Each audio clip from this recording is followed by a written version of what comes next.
Shalom, shalom, shalom. Alors, les enfants d'Israël, ils ont écouté leur instinct. Ils ont écouté l'esprit qui les a inspirés. Pourquoi? Parce qu'ils ont vu cela en Égypte. Et eux-mêmes, ils ont demandé à faire exactement ce qu'ils ont fait là-bas. Et ce qui est bizarre, c'est qu'ils ont dit l'homme qui nous a fait sortir d'Égypte n'est plus là. Fabrique-nous un Dieu qui marche devant nous. Les enfants d'Israël ont besoin d'un Dieu physique qui vont marcher devant eux. C'est ce qui se passe aujourd'hui. Les hommes aujourd'hui aussi ont besoin d'un Dieu physique qui vont marcher devant eux. Et ils ont menacé Aaron. Ils ont demandé à Aaron avec des menaces. Ils ont dit que Moïse n'est plus là. Cet homme physique là n'est plus là. Ce Dieu physique n'est plus là. Comment on va faire? Fabrique-nous un Dieu physique parce qu'on a vu des dieux physiques en Égypte. Nous-mêmes, nous voulons des dieux physiques. Est-ce que toi, là où tu es, tu ne veux pas un Dieu physique? Tu ne veux pas un Dieu physique dans ta vie? C'est comme ça que tous les Israélites enlèvent les anneaux en or qui sont à leur oreille et ils les apportent à Aaron. Celui-ci les prend, il les fait fondre dans un moule et il fabrique une statue de veau. Alors les Israélites disent: voici notre Dieu qui nous a fait sortir d'Égypte. Et ils ont souri comme ça, ils disent: hey, voici notre Dieu qui nous a fait sortir d'Égypte. Comment ce que vous-même vous avez fabriqué avec vos mains, vous allez dire maintenant que c'est ce Dieu-là qui vous a fait sortir d'Égypte? C'est dommage.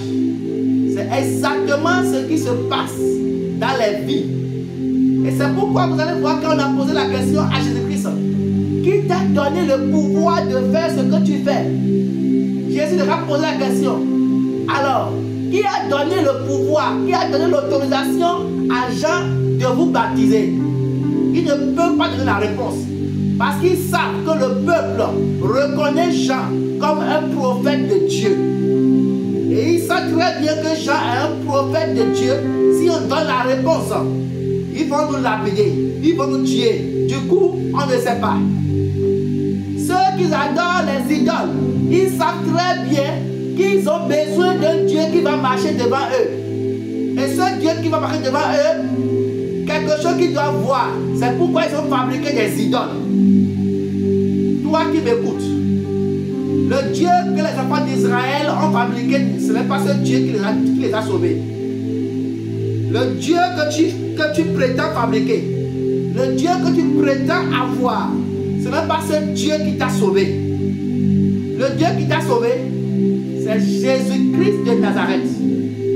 C'est lui qui apporte le salut. C'est ce Dieu que tu dois suivre. C'est celui-là que tu dois suivre. Ne cherche pas à avoir quelque chose de physique devant toi. Tout ce que tu mets physique devant toi, tout ce que tu mets et que tu marches avec, qui n'est pas Jésus, qui n'est pas Dieu, le Créateur, on l'appelle, la Bible l'a appelé de l'idolâtrie. C'est ça qu'on appelle des idoles.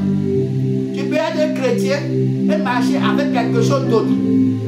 Si tu marches avec quelque chose d'autre qui ne s'appelle pas Jésus-Christ de Nazareth, qui ne s'appelle pas dans notre langue Yeshua, qui ne s'appelle pas le Yesu, le Jésus, est-ce que vous me suivez? Qui ne s'appelle pas Mahou, Jésus-Christ. Si tu as un autre nom, à part ce nom, tu n'es pas encore sauvé. Dans ma vidéo que j'ai faite tout à l'heure, je te montrais ce qui a donné le pouvoir à Jésus. Quelque chose a donné le pouvoir à Jésus. Je vais te montrer la chose. Et ce qu'il a donné le pouvoir, la même chose te donne aussi le pouvoir.